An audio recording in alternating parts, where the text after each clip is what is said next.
Please दोस्तों video को पूरा देखिए और करवा चौथ के पूजन का विधि नियम पूजा सामग्री कैसे करें गुरुजी से आप लोग जरूर सुनिए। समय आया एक बार करवा का नाम उस जो पार्वती जी की सहेली थी उसका नाम करवा पड़ गया। करवा पड़कर एक साधारण परिवार में उसका जन्म था। पति के साथ संग में रह रही थी। पति को थोड़ा शरीर में शिथिलता हो गई थी और वो शिथिलता को देखकर पति को लगी प्यास। जब प्यास लगी तो पानी पीने के लिए पति सरोवर के पास गया। जरा ध्यान देना इस कथन पर। पति गया सरोवर के पास में।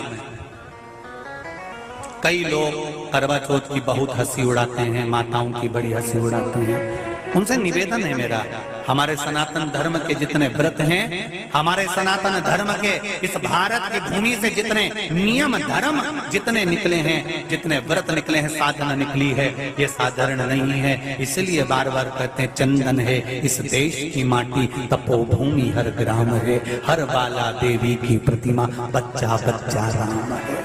कोई साधारण नहीं है, कोई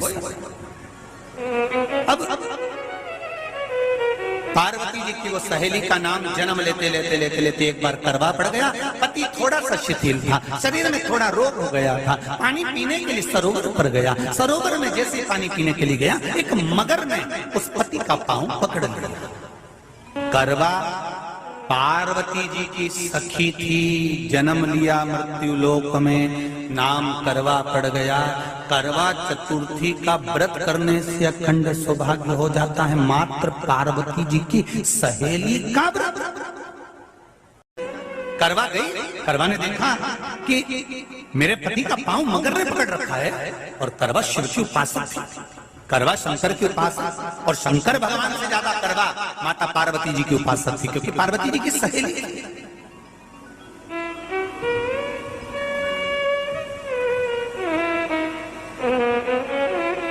पति का पांव खींचकर मगर पानी में लेकर जा रहा था। करवा आराधना में लगी हुई थी। करवा ने मिट्टी का एक गोल भाग ही बनाया था, जिस पर पार्वती जी का जो नीचे का पीठी का होती है उस पर शिवलिंग रखा था। केवल नीचे का भाग का निर्माण ही करा था और करवा के कानों में शब्द पड़ गया। करवा के कानों में शब्द पड़ गया, पति के चीखने की आवाज आई। करवा दौड़ पड़ी। ये तो कैलेंडर में छपा हुआ करवा चौथ का फोटो आने लगा, नहीं तो पहले नियम था दीवार पर बनाई जाती थी और वहां पूजन करी जाती थी।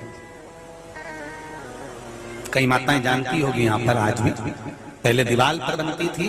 पूरा परिवार की सौभाग्यवती नारियां वहां आकर पूजन करती थी एक जगह, फिर बाद में छत पर जाकर करवे का अर्घ दिया करती थी। ये नियम था। अब तो बना बनाया कागज आ जाता, उसको चिपका दो, पूजन कर लो, वो अलग प्रमाण। पर यहाँ करवा मट्टी का भाग का लेपन कर रही थी और लेपन करते करते बस उस समय पर पति की आवाज आई, छोड़ा। करवा भागी और शिव आराधना में लगी हुई करवा, पार्वती की आराधना में लगी हुई करवा भाग कर गई। पति को देखा तो मगर खींच कर ले जा रहा था। करवा ने अपना चीर फाड़ कर मगर की पूंछ को पकड़ कर खींचा। और कितना सात्विकता में बल होगा, जरा विचार करना कि मगर को खींच कर वृक्ष के नीचे ले गई और वृक्ष के नीचे नहीं जा पाई तो वहीं पर घाट के ऊपर घास लगी हुई थी। इसलिए आज भी करवा चौथ के व्रत में आपने देखा होगा कुछ सलाखें, कुछ घास आपको मिल जाती है। उससे एक घास से, मात्र एक घास, एक घास से उसने उस मगर को बांध दिया। मगर हिल नहीं पाया। यम के दूत आ गए इसके पति को मौत के ग्रास ले जाने के लिए। यम के दूत। करवा ने पूछा तुम कौन हो, कैसे आना हुआ? यमदूत कहते हैं तुम्हारे पति का आज अंतिम दिन है, अंतिम समय, अंतिम पल है, ये मरेगा। करवा कहती अगर मारना है तो इस मगर को मारो जिसने मेरे पति का पांव पकड़ रखा है। प्राण छोड़ना है तो इस मगर के छोड़िए, मेरे पति के तो प्राण आप ले जा नहीं सकते। करवा, हम अपने नियम को नहीं बदल सकते। तेरे पति की अंतिम सांसें हैं, वो मरेगा। मगर को अभी नहीं मरना है, मगर अभी कम से कम 9 महीना और जीवित रहेगा। इसका हमारे पास लेख है। करवा कहती है ऐसा हो नहीं सकता। यमदूत खड़े हैं, ले जाने दे नहीं रही। क्रोध आ गया करवा को, हाथ में जल उठाया। अगर एक यमदूत भी मेरे पति को उठाकर ले जाता है तो मैं शिव भक्त माता पार्वती जी की भक्त करवा आपको श्राप दे दूंगी। सब दौड़ पड़े, यमराज के पास चले गए। यमराज ने पूछा तुम दौड़ कर आए हो, क्या हुआ? यमराज पूछते हैं, दूत कहते हैं वो करवा अपने पति को नहीं लाने दे रही। यमराज वहां कर खड़ा हो जाता है। करवा को समझाया, करवा तेरे पति के प्राण जा चुके हैं, तेरा पति अब मरने वाला है, अंतिम क्षण इसको ले जाने दे, इसका आज आखिरी दिन है। मगर को ले जा पर मेरे पति को नहीं। मान नहीं पाया। यमराज जब क्रोध पर अड़ गया तब करवा को क्रोध आया और क्रोध में आकर जल लेकर करवा ने श्राप देना चाहा यमराज को। यमराज चरणों में पड़ गया, रेन दे करवा, मैं तुझे वर देता हूँ। आज चतुर्थी का दिन है, तेरे पति को मैं जीवन दान देता हूँ। आज के दिन जो तेरे नाम से व्रत धारण करेगा उसका अखंड सौभाग्य स्वयं यमराज करेगा। स्वयं ये वो करवा चौथ का व्रत है। इसलिए करवा चौथ के उद्यापन में लिखा है, उसका जब उद्यापन होता है तो एक थाली में 13 जगह पर 4-4 पूड़ी रखी जाती है। आप लोगों को तो मालूम होगा, आप लोगों ने करा होगा करवा चौथ का उद्यापन। एक थाली में 13 जगह पर पूड़ी और सीरा, सीरा मतलब हलवा रखा जाता है। और रखने के बाद में उसके ऊपर एक पत्तल रखकर उस पर सुहाग का वस्त्र, साड़ी, 5 वस्त्र, सुहाग सामग्री सब उस पर रखी जाती है। और रखने के बाद में हाथ में कंकु, चावल, हल्दी लेकर, संकल्प लेकर उस थाली पर से घुमाया जाता है। कामना करी जाती है, हे चौथ माता, हे करवा चौथ, हे चतुर्थी माँ, मेरे जीवन में मैंने आपका व्रत करा है, मेरे इस व्रत को स्वीकार करना, मेरा सौभाग्य का, मेरा मांग का सिंदूर, मेरी भाल की बिंदी, मेरे हाथ का चूड़ा, मेरी पाँव की बिछोड़ी, इसको अमर करना माँ।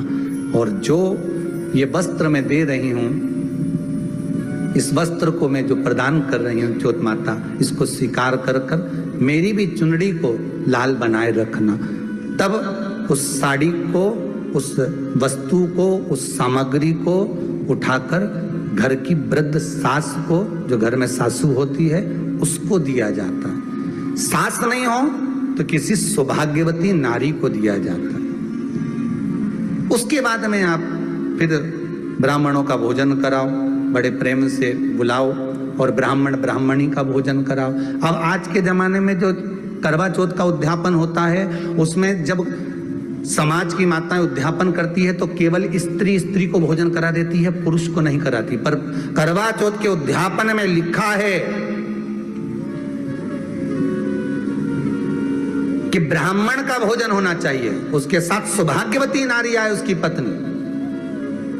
पर अपन ने तो सोचा कि चौथ माता का उद्यापन है तो केवल स्त्री स्त्री को खिला दो, उद्यापन का पूर्ण फल मिल जाएगा। नहीं, उसका सुख नहीं और देने का भी फल है महाराज। करवा चौथ का उद्यापन करो तो भोजन करने उसको बुलाओ जिसको जो अपने घर का हो, उसको उद्यापन में नहीं गिनो।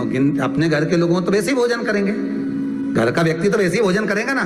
पर अपन ने उन्हीं को गिना, ने हमारी बड़ी जीजी के गिन लो, ने छोटी जीजी गिन लो, ने भांजी के गिन लो, ने उसके गिन लो, ने उसके गिन लो, ने 13-14 ऐसे इकट्ठा कर लिया। ये सब ये अपने इकट्ठे हो गए, ये तो अपने हो गए। ये तो तुम उद्यापन करोगे तो घर में इनको तो जिमाना ही पड़ेगा क्योंकि तुम्हारे रिश्तेदार हैं। दूसरे को जिमा कर जब हम दान देते हैं, दान उसको लगता है जो दूसरे को दिया गया।